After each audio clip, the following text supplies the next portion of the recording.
নমস্কাৰ মৰমৰ শিক্ষাৰ্থীসকল যেহেতু আগৰ ভিডিঅ'বোৰত আমি ভাৰতীয় আদৰ্শ বৈৰাগ্য পাত্ৰীৰ সবিশেষ কথা আলোচনা কৰি পাতি সমাপ্ত কৰিলোঁ গতিকে আজিৰ ভিডিঅ'টোত আমি এটা নতুন কবিতা আৰম্ভ কৰিবলৈ গৈ আছোঁ আৰু কবিতাটিৰ নাম হ'ল বিশ্ব খনিকৰ কবি মফিজুদ্দিন আহমদ হাজৰিকা গতিকে ছাত্ৰসকল কবিতাটিৰ মূল বিষয়বস্তু বা সাৰাংশ আলোচনা কৰাৰ আগতে ইয়াৰ লেখক তথা কবি মফিজুদ্দিন আহমদ হাজৰিকা সম্পৰ্কে কিছু কথা প্ৰথমে জানিলোঁ যে মফিজুদ্দিন আহমদ হাজৰিকা জ্ঞান মালিনী কবি হিচাপে পৰিচিত আছিলে ছাত্ৰসকল তোমালোকে দেখা পোৱা এইজন ব্যক্তিয়ে হ'ল মফিজুদ্দিন আহমদ হাজৰিকা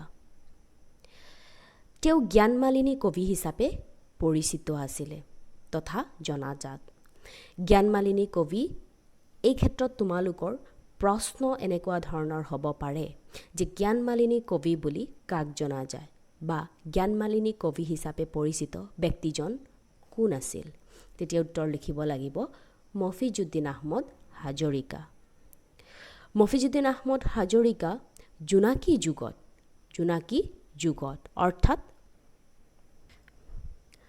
আমি জানো যে চন্দ্ৰকুমাৰ আগৰৱালাৰ সম্পাদনাত জোনাকী আলোচনীখনে বিকাশ তথা সমৃদ্ধি লাভ কৰিছিলে আৰু এই যুগটোকেই সেই আলোচনীৰ নামেৰে নামকৰণ কৰা হৈছিলে যে জোনাকী যুগ গতিকে সেই যুগটোত চন্দ্ৰকুমাৰ আগৰৱালা মানে সেই যুগটোতেই যুগৰ সমসাময়িক কবি আছিলে সেই যুগৰ সমসাময়িক কবি আছিল যদিও তেওঁ জোনাকী কাকতৰ লগত অৰ্থাৎ এই আলোচনীখনৰ লগত প্ৰত্যক্ষভাৱে বা তেওঁ এই আলোচনীখনৰ লগত জড়িত নাছিল আৰু সেইবাবে হয়তো এইগৰাকী কবিৰ কবিতাৰ বিষয় আৰু ছন্দৰীতি অলপ সুকীয়া ধৰণৰ জোনাকী যুগৰ যেনেকুৱা ধৰণৰ বৈশিষ্ট্য আছিলে জোনাকী যুগৰ বৈশিষ্ট্যসমূহ প্ৰায়বিলাক কবিতাই হওক নাটক উপন্যাস গল্প সকলো ক্ষেত্ৰতে প্ৰতিফলিত হৈছিলে সেই যুগৰ বৈশিষ্ট্য আমি জানো যে যুগৰ বৈশিষ্ট্যবিলাক সেই যুগৰ সাহিত্যবিলাকত প্ৰতিফলিত হয় কিন্তু যিহেতু জোনাকী যুগৰ আৱিৰ্ভাৱ হ'লেও তেওঁ জোনাকী আলোচনীৰ লগত জড়িত নাছিল তাৰ কাৰণে সম্ভৱতঃ মফিজুদ্দিন আহমদ হাজৰিকাৰ ৰচনাবোৰৰ মাজত বা কবিতাৰ বিষয়বস্তু আৰু ৰচনাৰীতি অলপ বেলেগ ধৰণৰ আছিল অলপ সুকীয়া ধৰণৰ আছিল এইজনা মহান ব্যক্তিৰ জন্ম হৈছিল 1870 চনত ডিব্ৰুগড়তে তেওঁ শিক্ষা জীৱন আৰম্ভ কৰি মফিজুদ্দিন আহমদ হাজৰিকাই প্ৰথমে এন্ট্ৰেন্স প্ৰৱেশিকা পৰীক্ষা বা এন্ট্ৰেন্স পৰীক্ষাত প্ৰথমে যেতিয়া পৰীক্ষা দি যেতিয়া উত্তীৰ্ণ হ'ব পৰা নাছিলে তেতিয়া তেওঁ তাতেই অধ্যয়ন সমাপ্ত কৰি কৰ্মজীৱনত ভৰি দিলে ইয়াৰ পিছত তেওঁ কৰ্মজীৱনত ভৰি দি প্ৰথমে উত্তৰ লখিমপুৰৰ ফৰেষ্টাৰ হিচাপে কাৰ্যত নিয়োজিত হয় মফিজুদ্দিন আহমদ হাজৰিকাই অসমীয়া সাহিত্য জগতলৈ যিখিনি অৱদান দি গ'ল সেইখিনি সঁচাকৈয়ে তেওঁৰ ব্যক্তিত্ব আৰু পাণ্ডিত্যৰ পৰিচয় পোৱা যায় তেওঁ প্ৰথম কবিতা পুথি আছিলে জ্ঞান মালিনী আৰু এই কবিতা পুথিৰ নামকৰণেৰে তেওঁক জনাজাত আছিল যে জ্ঞান মালিনী কবি হিচাপে তেওঁ জনাজাত আছিল সেয়ে তেওঁৰ প্ৰথম কবিতা পুথিখনৰ নাম আছিলে জ্ঞান মালিনী গতিকে ছাত্ৰসকল ইয়াতে তোমালোকৰ এটা প্ৰশ্ন হ'ব পাৰে যে মফিজুদ্দিন আহমদ হাজৰিকাৰ প্ৰথম কবিতা পুথিখনৰ নাম কি আছিলে উত্তৰ লিখিব লাগিব জ্ঞান মালিনী ইয়াৰ পিছত তেওঁ আন এখন কবিতা পুথি লিখিছিলে মনত ৰাখিবা কবিতা পুথি লিখিছিলে মানে কবিতা পুথি মানে হ'ল সেই কবিতা পুথিৰ অন্তৰ্গত কেতবোৰ কবিতা থাকে।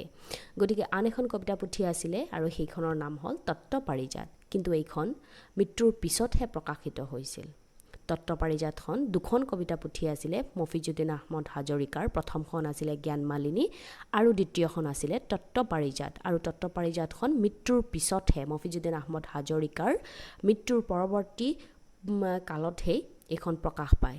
গতিকে তোমালোকৰ ইয়াতো আৰু এটা প্ৰশ্ন হ'ব পাৰে যে মফিজুদ্দিন আহমদ হাজৰিকাৰ মৰণোত্তৰভাৱে প্ৰকাশিত কবিতা পুথিখনৰ নাম কি আছিলে?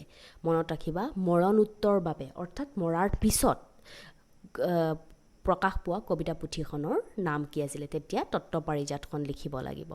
ইয়াৰ উপৰিও এই দুয়োখন আছিলে কিন্তু কবিতাৰ পুথি, হয়নে? কবিতাৰ পুথি। আৰু তেওঁৰ সেই কবিতা পুথিসমূহৰ ভিতৰত কেতবোৰ শ্ৰেষ্ঠ বা উৎকৃষ্ট কবিতা আছিলে।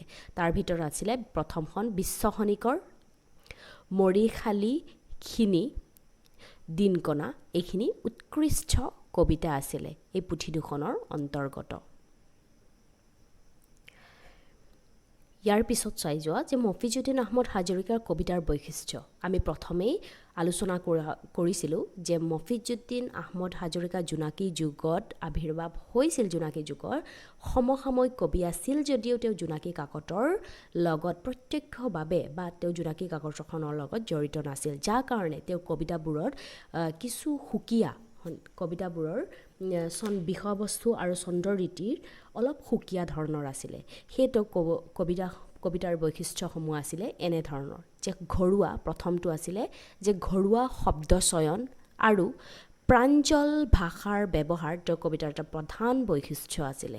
ঘৰুৱা শব্দ চয়ন মানে ঘৰুৱা ভাষা, মানে তেওঁ কবিতাবিলাক প্ৰায়ে ঘৰুৱা ভাষাৰ ব্যৱহাৰ কৰিছিলে। আৰু প্ৰাঞ্জল মানে স্পষ্ট, ভাষাটো শুনাৰ লগে লগে আমি বা পাঠকে সহজে বুজিব পৰা তেনেকুৱা ধৰণৰ ভাষাৰ ব্যৱহাৰ কৰিছিলে তেওঁৰ কবিতাবোৰৰ মাজত। গতিকে এইটো এটা তেওঁৰ কবিতাৰ বৈশিষ্ট্য হ'ব যে ঘৰুৱা শব্দ চয়ন আৰু প্ৰাঞ্জল ভাষাৰ ব্যৱহাৰ তেওঁৰ কবিতাৰ প্ৰধান বৈশিষ্ট্য আছিলে। এই ক্ষেত্ৰত ছাত্ৰসকল তোমালোকে লক্ষ্য কৰিছা যে প্ৰত্যেকজন কবি বা লেখকৰ কবিতাৰ বা লিখনিৰ যি ভংগী, হয়নে, শৈলী, প্ৰত্যেকজনৰ বেলেগ বেলেগ, কাৰো লগত কাৰো শৈলী বা ভাষা শৈলী নিমিলে। গতিকে আমাৰ মফিজুদ্দিন আহমদ হাজৰিকাৰ কবিতা প্ৰায়বোৰ কবিতাতে অতি সাধাৰণ আৰু স্পষ্ট ভাষাৰ ব্যৱহাৰ, ঘৰুৱা ভাষাৰ ব্যৱহাৰ কৰিছিলে। ইয়াৰ উপৰিও তেওঁৰ সৰহভাগ কবিতাতে নৈতিক আদৰ্শৰে ভৰপূৰ। নৈতিক আদৰ্শ মানে হ'ল নীতি শিক্ষা দিয়া, হয়নে? নীতি শিক্ষা আমি যাক নেকি ইংৰাজীত মৰেল এডুকেশ্যন বুলি কওঁ, সেই নৈতিক শিক্ষাৰ কথা, হয়নে? নৈতিক শিক্ষাৰ কথা প্ৰায়বিলাক তেওঁৰ কবিতাত পৰিস্ফুট বা লক্ষ্য কৰা যায়। গতিকে এইটো এটা তেওঁৰ কবিতাৰ বৈশিষ্ট্য ভিতৰত পৰে। তৃতীয়তে চুফীবাদী দৰ্শনৰ প্ৰকাশ দেখা যায় হাজৰিকাৰ কবিতাবোৰৰ মাজত। এই ক্ষেত্ৰত বিশ্বখনিকৰ কবিতাটিত এই চুফীবাদী দৰ্শনৰ প্ৰভাৱ স্পষ্ট বা লক্ষ্য কৰিবলগীয়া। এতিয়া চুফীবাদনো কি, হয়নে? গতিকে সেইটোক আমি প্ৰথমে জানিব লাগিব যে চুফীবাদনো কি আৰু এই দৰ্শনৰ প্ৰভাৱনো কি যিটো হাজৰিকাৰ কবিতাত প্ৰকাশিত বা পৰিস্ফুট হৈছে। চুফীবাদ হ'ল যে চুফীবাদ বা ৰহস্যবাদ। চুফীবাদ বা ৰহস্যবাদ পৰমাৰ্থ বিষয়ক, পৰমাৰ্থ মানে ভগৱান, হয়নে? পৰম পুৰুষ, পৰমাৰ্থ বিষয়ক জ্ঞান আৰু আধ্যাত্মিক চিন্তাৰ এক বিশেষ ধাৰা বুলি কোৱা হৈছে। আধ্যাত্মিক মানে য'ত আত্মা সম্বন্ধীয় কথা থাকে, হয়নে? অৰ্থাৎ ভগৱান বুলি ক'ব পাৰি। এই চুফীবাদ বা ৰহস্যবাদৰ ভগৱানৰ বা পৰমাৰ্থ বিষয়ক, হয়নে? ভগৱানৰ, পৰম পুৰুষৰ জ্ঞান তথা আধ্যাত্মিক আত্মা সম্বন্ধীয় কথাটো চুফীবাদত উল্লেখ আছে। সেইখিনি কথাকে চুফীবাদে প্ৰকাশ কৰে আৰু তাকে চুফীবাদ দৰ্শন বুলি কোৱা হয়। অৰ্থাৎ আমি সাধাৰণ ভাষাত যদি বুজিবলগীয়া হয় তেতিয়া স্বাৰ্থহীন প্ৰেম, বৈষম্যহীন বাণীৰে সকলো স্তৰৰ মানুহক ইছলাম ধৰ্মৰ বিষয়ে জ্ঞান দিয়া এক চিন্তাধাৰা বা ভাৱধাৰা বুলি ক'ব লাগিব। গতিকে চুফিবাদটো আমাৰ শব্দটো ইছলাম ধৰ্মাৱলম্বীৰ লোকৰ সৈতে জড়িত। আৰু মফিজুদ্দিন আহমদ হাজৰিকা মুছলমান আছিল আৰু সেয়ে তেওঁৰ কবিতাবিলাকৰ মাজত চুফিবাদৰ দৰ্শন অৰ্থাৎ ভগৱান পৰমাৰ্থ বা পৰম পুৰুষৰ ভগৱানৰ লীলা মাহাত্ম্য তেওঁৰ শ্ৰেষ্ঠত্ব প্ৰতিপন্ন কৰাৰ যোগেদি কৰাৰ লগতে আধ্যাত্মিক ভাৱ স্পষ্টৰূপে প্ৰকাশ কৰিছিল আৰু সেইটোকেই চুফিবাদ দৰ্শন বুলি কোৱা হয়। গতিকে চুফিবাদ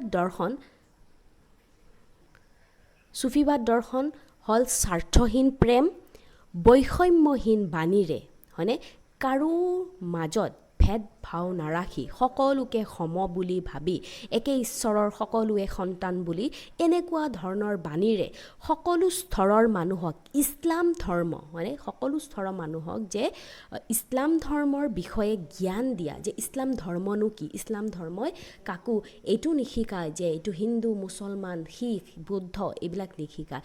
ইছলাম ধৰ্মাৱলম্বী জাতি, ধৰ্ম, বৰ্ণ, ভাষা নিৰ্বিশেষে আমি সকলোৱে একে ঈশ্বৰকে আমি প্ৰাৰ্থনা কৰোঁ, আমি একে ঈশ্বৰকে স্মৰণ কৰোঁ। সেই কথাটোকেই প্ৰতিপন্ন কৰাৰ যি ভাৱধাৰা আছিলে আৰু সেই ভাৱধাৰাটো ইছলাম ধৰ্মাৱলম্বী লগত জড়িত আছিলে বাবে ইয়াক চুফিবাদ বুলি বা চুফিবাদ দৰ্শন বুলি কোৱা হৈছে। গতিকে সেই চুফিবাদী দৰ্শনৰ প্ৰভাৱ মফিজুদ্দিন আহমদ হাজৰিকাৰ কবিতাত, বিশেষকৈ বিশ্বখনিকৰ কবিতাটিত পৰিস্ফুট হোৱা দেখা যায়। আৰু এই তিনিটাই আছিলে মফিজুদ্দিন আহমদ হাজৰিকাৰ কবিতাৰ বৈশিষ্ট্য। ছাত্ৰসকল, তোমালোকৰ ইয়াতো এটা প্ৰশ্ন হ'ব, 2 বা 3 নম্বৰৰ প্ৰশ্ন এনেকৈ আহিব পাৰে যে মফিজুদ্দিন আহমদ হাজৰিকাৰ কবিতাৰ 2টা বৈশিষ্ট্য উল্লেখ কৰা। তেতিয়া তোমালোকে লিখিব লাগিব ঘৰুৱা শব্দ চয়ন আৰু প্ৰাঞ্জল ভাষাৰ ব্যৱহাৰ তেওঁৰ কবিতাৰ বৈশিষ্ট্য আছিল। চুফিবাদী দৰ্শনৰ প্ৰকাশ তেওঁৰ কবিতাৰ আন এক বৈশিষ্ট্য বুলি ক'ব পাৰি। আৰু 1930 চনতে অসম সাহিত্য সভাৰ গোলাঘাটত অনুষ্ঠিত হোৱা অসম সাহিত্য সভাৰ অধিৱেশনত মফিজুদ্দিন আহমদ হাজৰিকাই সভাপতিত্ব কৰিছিলে। ছাত্ৰসকল, এইখিনিয়ে আছিলে মফিজুদ্দিন আহমদ হাজৰিকা সম্পৰ্কে সবিশেষ কথা। আৰু তোমালোকৰ মফিজুদ্দিন আহমদ হাজৰিকাৰ ওপৰত যদি প্ৰশ্ন আহে তেতিয়া কবিতা পুথিৰ ওপৰত আহিব বা জ্ঞানমালিনী কবি বুলি কাক জনা যায় ইয়াৰ ওপৰত তেনেকুৱা ধৰণৰ প্ৰশ্ন আহিব। আৰু মফিজুদ্দিন আহমদ হাজৰিকাৰ কবিতাৰ বৈশিষ্ট্যনো কি আছিলে সেই ইয়াৰ ওপৰতো প্ৰশ্ন এনেকুৱা ধৰণৰ আহিব পাৰে। আৰু মফিজুদ্দিন আহমদ হাজৰিকাই অসম সাহিত্য সভাৰ কোনখন অধিৱেশনত আৰু কিমান চনত সভাপতিত্ব কৰিছিলে ইয়াৰ ওপৰতো তোমালোকৰ প্ৰশ্ন হ'ব পাৰে। গতিকে এইখিনি আছিলে মফিজুদ্দিন আহমদ হাজৰিকা সম্পৰ্কে সবিশেষ কথা। আশা কৰোঁ ছাত্ৰসকল তোমালোকে হাজৰিকা সম্পৰ্কে সবিশেষ কথা ভালকৈ বুজি পাইছা। আৰু পিছৰ ভিডিঅ'টোত আমি বিশ্বখনিকৰ কবিতাটিৰ মূল বিষয়বস্তু তথা সাৰাংশ পুংখানুপুংখভাৱে আলোচনা কৰিম। গতিকে আজিলৈ ইমানতে, ধন্যবাদ।